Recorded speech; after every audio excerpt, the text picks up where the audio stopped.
H.P. Lovecraft's The Picture in the House. Searchers after horror haunt strange, far places. For them are the catacombs of Ptolemy and the carven mausolea of the nightmare countries. They climb to the moonlit towers of the ruined Rhine castles, and falter down black cobweb steps beneath the scattered stones of forgotten cities in Asia. The haunted wood and the desolate mountains are their shrines, and they linger around the sinister monoliths on uninhabited islands. But the true epicure and the terrible, to whom a new thrill of unmutterable ghastliness is the chief end and justification of existence, esteems most of all the ancient, lonely farmhouses of backwoods in New England. For there the dark elements of the strength, solitude, grotesqueness, and ignorance combine to form the perfection of the hideous. Most horrible of all sights are the little unpainted wooden houses remote from traveled ways, usually squatted upon some damp, grassy slope or leaning against some gigantic outcropping of rock.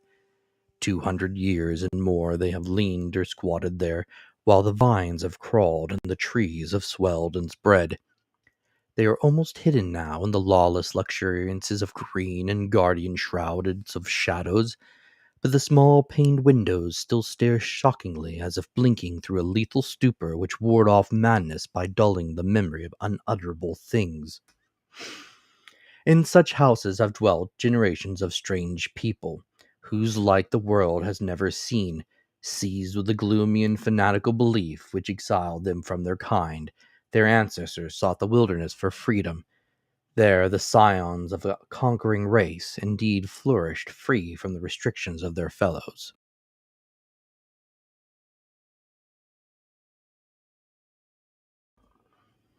But cowering in the appalling slavery to the dismal phantasms of their own mind. Divorced from the enlightenment of civilization, the strength of these Puritans turned into singular channels, and in their isolation, morbid self-repression, and struggle for life with relentless nature, there came to them dark furtive traits from the prehistoric depths of their cold northern heritage.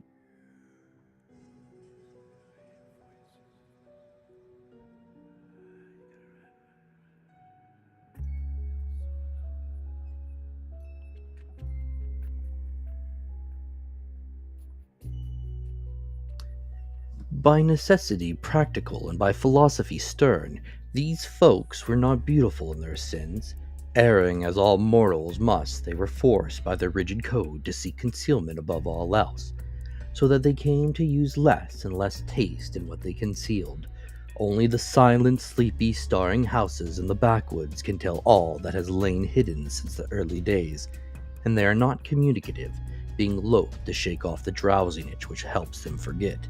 Sometimes one feels that it would be merciful to tear down their houses, for they must often dream.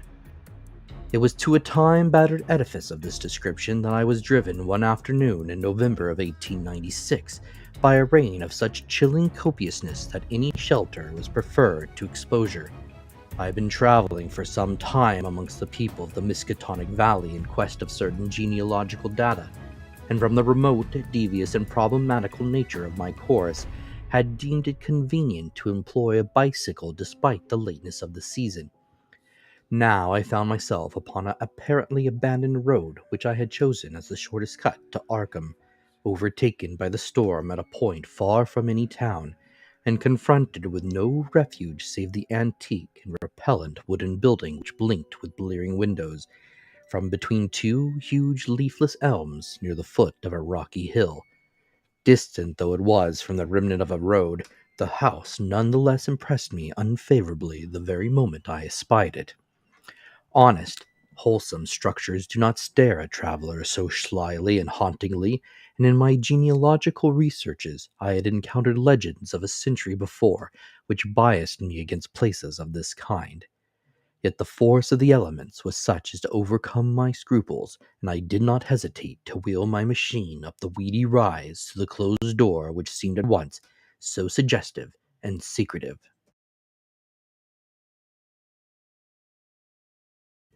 I had somehow taken it for granted that the house was abandoned, yet as I approached it I was not so sure. for though the walks were indeed overgrown with weeds, they seemed to retain their nature a little too well to argue complete desertion. Therefore, instead of trying the door, I knocked, feeling as I did so a trepidation I could scarcely explain. As I waited on the rough, mossy rock which served as a doorstep, I glanced at the neighboring windows and the panes on the transom above, and noticed that although old, rattling, and almost opaque with dirt, they were not broken. The building, then, must still be inhabited, despite its isolation and general neglect. However, my rapping evoked no response, so after repeating the summons, I tried the rusty latch and found the door unfastened. Inside was a little vestibule with walls from which the plaster was falling, and through the doorway came a faint but peculiarly hateful odor. I entered, carrying my bicycle, and closed the door behind me. Ahead rose a narrow staircase, flanked by a small door, probably leading to the cellar, while to the left and right were closed doors leading to the rooms on the ground floor. Leaning my cycle against the wall, I opened the door at the left and crossed into a small, low-ceiled chamber, but dimly lighted by its two dusty windows and furnished in the barest and most primitive possible way. It appeared to be a kind of sitting room, for it had a table and several chairs, and an immense fireplace above which ticked an antique clock on a mantel. Books and papers were very few, and in the prevailing gloom I could not readily discern the titles. What interested me was the uniform air of archaism as displayed in every visible detail. Most of the houses in this region I had found rich in relics of the past, but here the antiquity was curiously complete, for in all the room I could not discover a single article of definitely post-revolutionary date. Had the furnishings been less humble, the place would have been a collector's paradise. I surveyed this quaint apartment. I felt an increase in that aversion first excited by the bleak exterior of the house. Just what it was that I feared or loathed I could by no means define, but something in the whole atmosphere seemed redolent of unhallowed age, of unpleasant crudeness, and of secrets which should be forgotten. I felt disinclined to sit down, and wandered about examining the various articles which I had not noticed. The first object of my curiosity was a book of medium size lying upon the table, and presenting such an antediluvian aspect that I marveled at beholding it outside a museum or library. It was bound in leather with metal fittings, and was in an excellent state of preservation, being altogether an unusual sort of volume to encounter in an abode so lowly. When I opened it to the title page, my wonder grew even greater, for it proved to be nothing less rare than the Pigafetta's account of the Congo region, written in Latin from the notes of the sailor Lopez and printed at Frankfurt in 1598. I had often heard of this work, with its curious illustrations by the brothers Debray, hence for a moment forgot my uneasiness in my desire to turn the pages before me. The engravings were indeed interesting, drawn wholly from imagination and careless descriptions, and represented Negroes with white skin and Caucasian features. Nor would I soon have closed the book had not an exceedingly trivial circumstance upset my tired nerves and revived my sensation of disquiet. What annoyed me was merely the persistent way in which the volume tended to fall open of itself at plate 12, which represented in gruesome detail a butcher's shop of the cannibal Anziques. I experienced some shame at my susceptibility to so slight a thing, but the drawing nevertheless disturbed me, especially in connection with some adjacent passages descriptive of Anzique's gastronomy.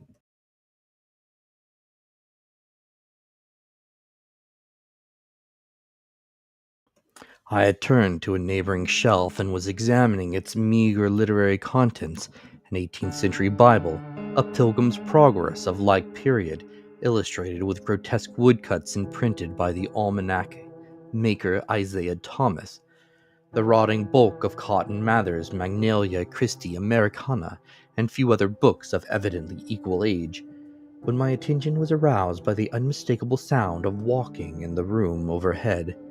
At first, astonished and startled, considering the lack of response to my recent knocking at the door, I immediately afterwards concluded that the walker had just awakened from a sound sleep, and listened with less surprise as the footsteps sounded on the creaking stairs. The tread was heavy, yet seemed to contain a curious quality of cautiousness, a quality which I disliked the more because the tread was heavy. When I had entered the room, I had shut the door behind me. Now, after a moment of silence during which the walker may have been inspecting my bicycle in the hall, I heard a fumbling at the latch and saw the paneled portal swing open again. In the doorway stood a person of such singular appearance that I should have exclaimed aloud but for the restraints of good breeding. Old, white-bearded, and ragged, my host possessed a countenance and physique which inspired equal wonder and respect. His height could not have been less than 6 feet, and despite a general air of age and poverty, he was stout and powerful in proportion. His face, almost hidden by a long beard which grew high on the cheeks, seemed abnormally ruddy and less wrinkled than one might expect, while over a high forehead fell a shock of white hair, little thin by the years. His blue eyes, though a trifle bloodshot, seemed inexplicably keen and burning. But for his horrible unkemptness, the man would have been as undistinguished looking as he was impressive. This unkemptness, however, made him offensive, despite his face and figure. Of what his clothing consisted I could hardly tell, for it seemed to me no more than a mass of tatters surmounting a pair of high, heavy boots, and his lack of cleanliness surpassed description.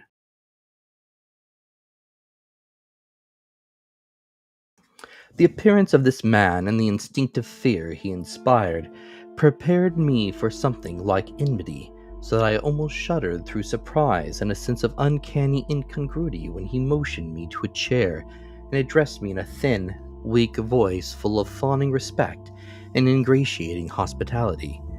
His speech was very curious, an extreme form of Yankee dialect I had thought long extinct, and I studied it closely as he sat down opposite me for conversation.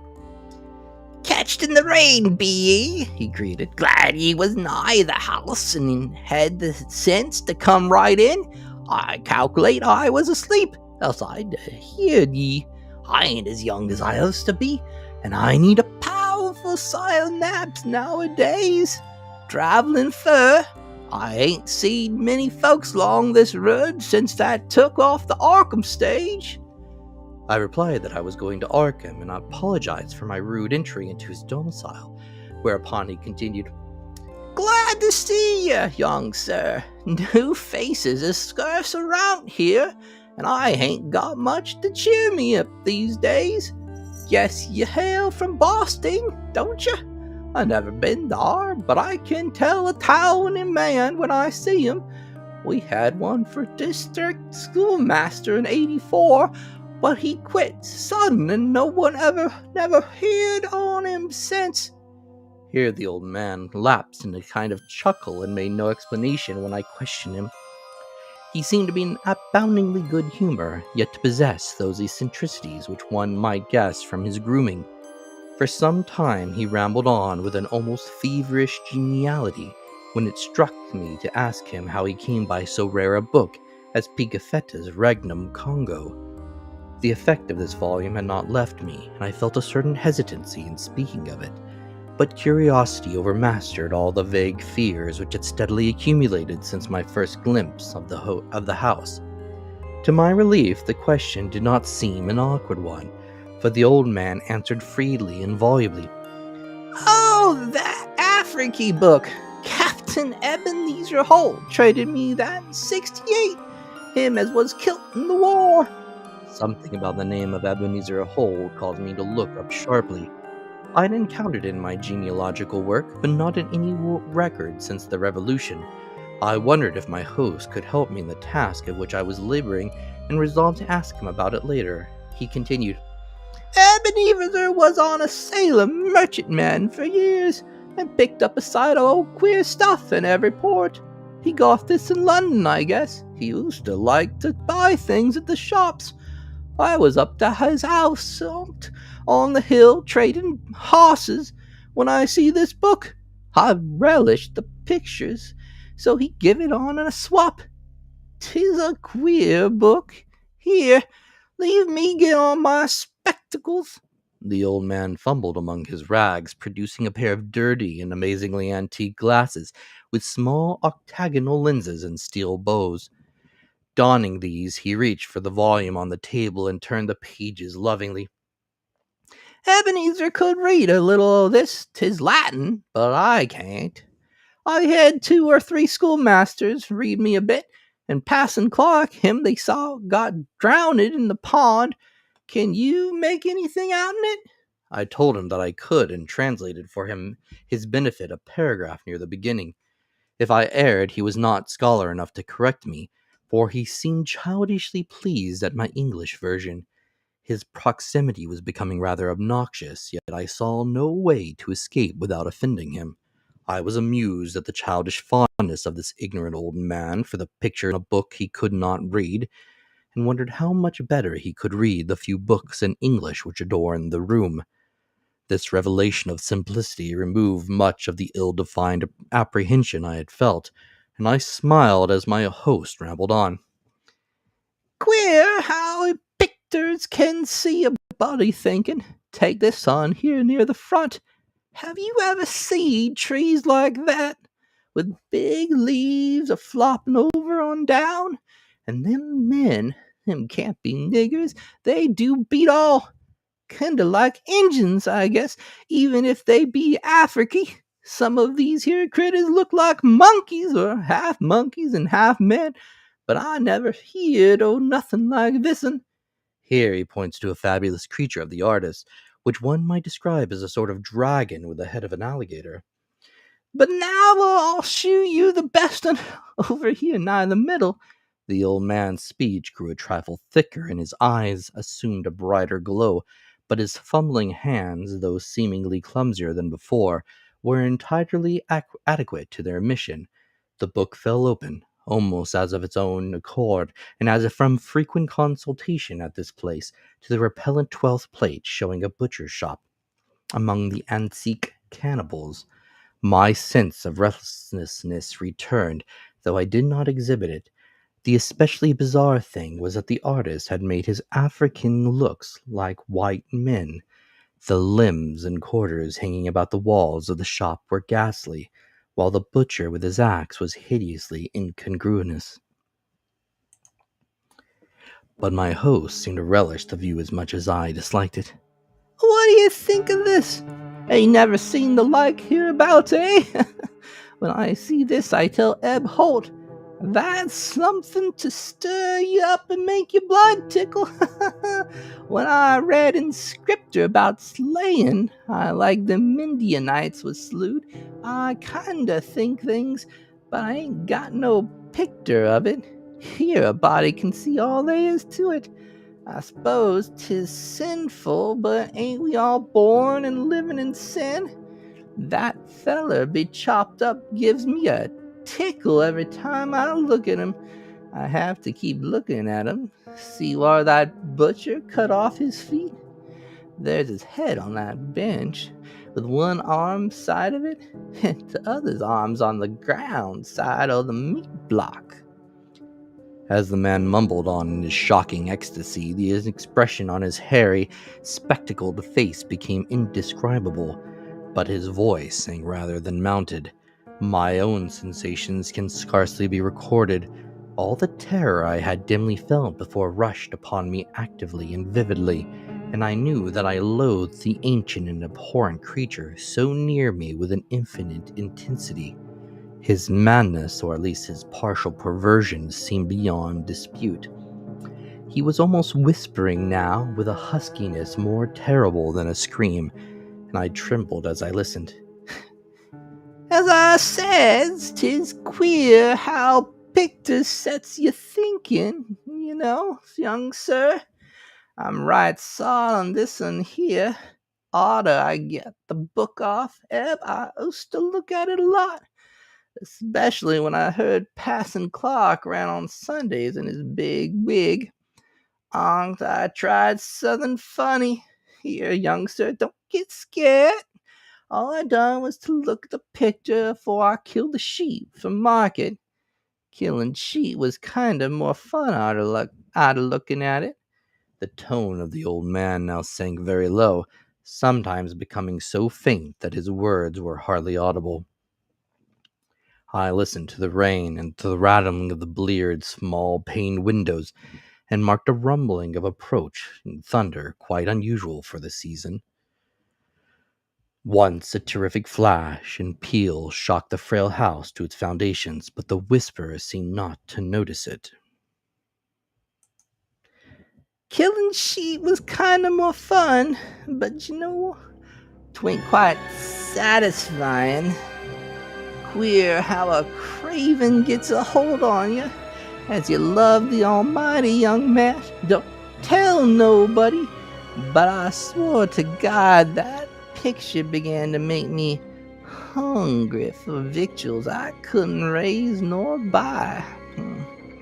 Here, set still. What's ailing you? I didn't do nothing, only I wondered how 'twould be if I did.